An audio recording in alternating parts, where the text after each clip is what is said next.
Hello everyone, welcome back. আজ যে এই ব্লগটা পোস্ট করছি আমি, সেটা আমার জন্মদিনের ব্লগ। আমার জন্মদিন প্রায় 1 মাস হলো পেরিয়ে গেছে, কিন্তু আমার পোস্ট করা হয়নি। আর এত সুন্দর একটা আয়োজন যদি আমি পোস্ট না করি তাহলে আমার নিজেরই খারাপ লাগবে। এই যে দুপুরের খাবারের গ্র্যান্ড আয়োজনটা দেখতে পাচ্ছ, এটা সবকিছুই আমার মা নিজের হাতে রান্না করেছে। অনেক কিছু আইটেম রান্না করেছিল, তার মধ্যে অনেক ভাজাভুজি রয়েছে, মাছ আছে, মাংস রয়েছে, আর পায়েস মিষ্টি তো আছেই।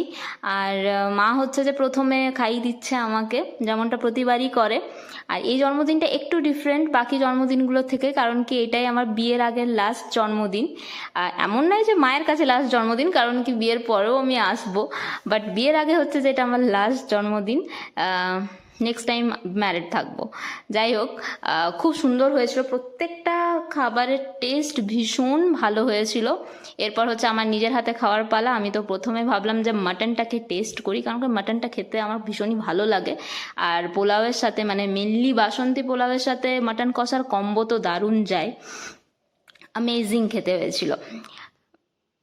এরপর চলে আসি বিকেলবেলার বার্থডে সেলিব্রেশনে।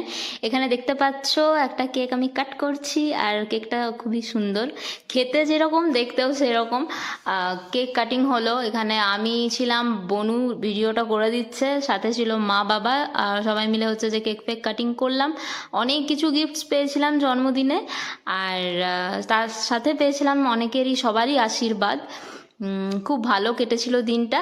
আর এখানে দেখো আমি আমার বাবাকে কেক খাওয়ালাম, তারপর আমার মাকে খাওয়াবো।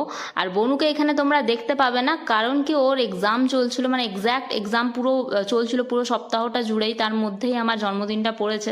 তো ও সেইভাবে পার্টিসিপেট করতে পারেনি, কারণ কি ওর ভাইটাল এক্সাম চলছিল। তো সেই হিসাবে ওকে ভিডিওতে তোমরা দেখতে পাবে না। আর এই ছিল আমার সমস্ত গিফটস।